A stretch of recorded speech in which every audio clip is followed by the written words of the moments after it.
지난해 6월 이후 13개월 동안 단절됐던 남북 연락 채널이 복원됐습니다. 멈췄던 한반도 평화 프로세스가 다시 가동되기 시작했습니다. 특히 6.25 한국전쟁 정전협정 체결 68주년인 어제 남과 북이 동시에 통신 연락선 연결 소식을 전했다는 점에서 의미가 큽니다. 미국도 환영의 뜻을 나타냈고 남북 간 대화를 지지한다는 입장을 밝혔습니다. 북미 대화 재개에 대한 기대감 역시 커지고 있습니다. 김용현 동국대 북한학과 교수 자리 함께했습니다.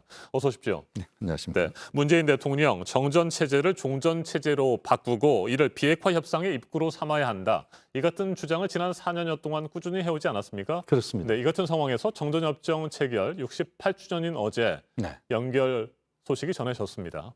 그렇습니다. 두 가지 측면을 봐야 되는데 하나는 눈으로 보이는 것은 그 통신선 연결입니다. 네, 이것은 남관계를 다시 복원한다는 그런 상징적 의미가 있다 이렇게 봐야 될 것 같고요.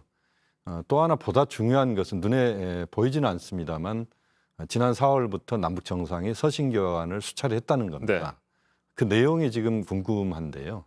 실제 남북관계를 포함해서 한반도 비핵화 문제 전반적인 것들을 어느 수준까지 지금 서신 교환을 통해서 다루고 있는지 이것이 궁금한 것이고 이 서신 교환의 내용이 어떻게 앞으로 전개되느냐에 따라서 남북관계, 북미관계에도 많은 부분 변화가 있을 수 있다. 그 부분이 굉장히 중요하다고 봅니다. 네. 미 국무부 부장관이 말이죠. 네. 일본과 우리나라를 거쳐서 중국에서 고위급 회담을 잇따라 연 뒤에 네. 그 결과를 보고 네. 어제 북한과 우리 청와대가 동시에 연결선 소식을 네. 발표한 것은 아닌가 이런 의미도 또 생각하게 되는데 이건 어떻게 보십니까? 셔먼 부장관의 중국 방문이 갑작스럽게 결정이 네. 됐습니다. 그때부터 느낌이 좀 이상하다 그런 감이 있었는데요. 결국 셔먼 부장관이 중국 쪽도 남북 관계 또 한반도 비핵화 문제에 있어서 중요한 주체이기 때문에 중국 쪽에도 설명하고 또 중국의 입장도 반영하면서 전체적으로 남북 미중 간의 이번 통신선 복원을 출발로 해서 새롭게 교착 상태를 좀 풀어가 보자. 또 그 과정에서 한반도 비핵화 문제에 대해서도 논의를 다시 한번 진행하자. 그런 쪽으로 방향을 잡는 그런 출발점이었다는 점에서 셔먼 부장관의 일본, 한국, 중국 방문은 상당한 의미가 있었다. 그렇게 봐야 될 것 같습니다. 네, 문재인 대통령과 김정은 북한 국무위원장 사이에 지난 4월 이후 여러 차례 친서가 오갔다는 소식도 어제 전해졌잖아요. 네네. 그렇다고 한다면 지난 4월 이후에 미국과 우리 정부, 청와대 사이에 계속해서 긴밀한 협의가 이루어졌었다라고 볼 수 네네. 있습니까? 그렇습니다. 네.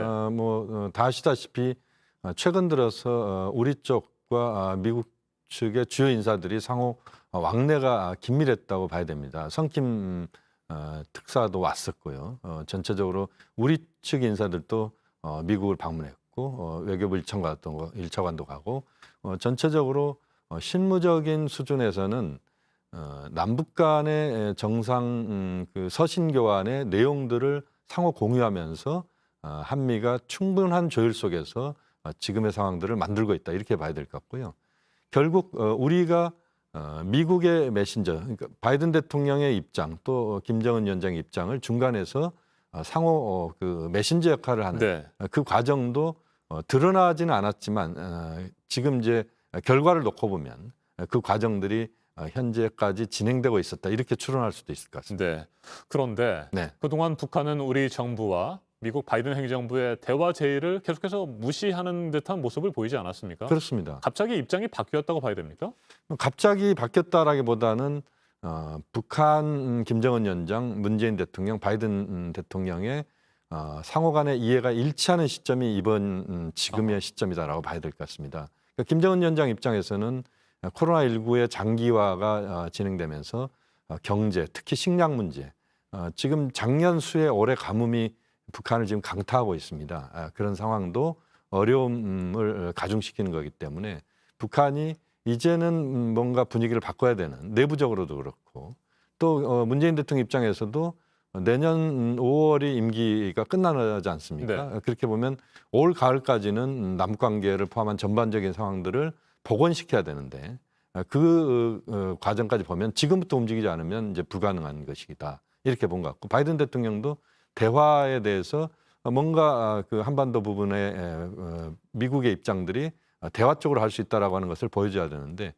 그것이 이제 남북 관계 차원에서의 네. 흐름을 미국이 인정하고 또 그것을 그 받아들이면서 상황을 좀 개선하는 쪽으로 미국도 간다. 그 부분이 서로 입장들이 좀 일치했다고 봐야 될 것 같습니다. 네, 일단 통일부와 군이 운영하는 통신선이 연결됐습니다. 네네. 하지만 문재인 대통령과 김정은 위원장 사이에 한 라인은 이번에도 뭐 복원되거나 개통됐다는 소식이 없습니다. 이건 왜 그렇습니까? 뭐 단계적으로 좀 그 접촉 수위라든지 단계를 올리겠다 뭐 이런 생각일까요?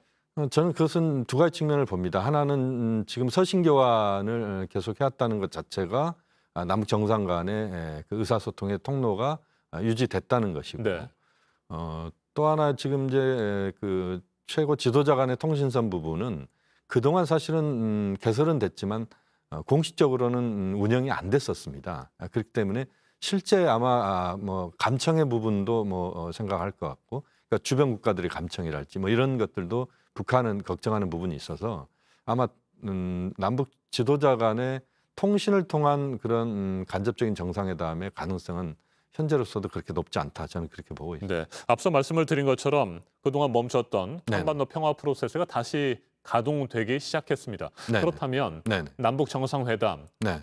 북미 정상회담 기대를 해봐도 되겠습니까? 저는 그 가능성을 열어놔야 된다고 봅니다.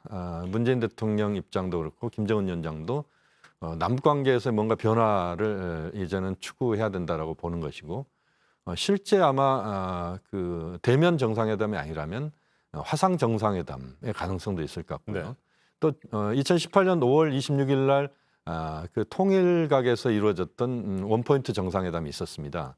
두 번째 그 문재인 대통령과 김정은 위원장의 정상회담이었는데 그와 유사한 형태의 실무적 차원에서의 정상회담이 판문점 정도에서 조기에 개최될 수도 있다. 그렇게 보면 그것이 성공적으로 이루어진다면 북미 정상회담으로 가는 길목도 분명히 저는 가능하다고 봅니다. 네. 조기라고 한다면 네. 올 가을쯤이면 가능할 것으로 보십니까? 저는 올 가을을 넘기면 남북 정상회담의 의미는 퇴색된다. 그래서 빠르면 8.15, 또 좀 더 늦게 간다면 그 개천절 정도랄지 이런 정도의 타이밍을 잡아서 10월까지는 남북 정상회담이 이루어지는 것이 현 상황들을 타개하는 데 가장 빠른 길이다. 그렇게 보고 있습니다. 알겠습니다. 구체적인 진전을 기대해 보도록 하겠습니다. 지금까지 김용현 동국대 북한학과 교수였습니다. 말씀 잘 들었습니다.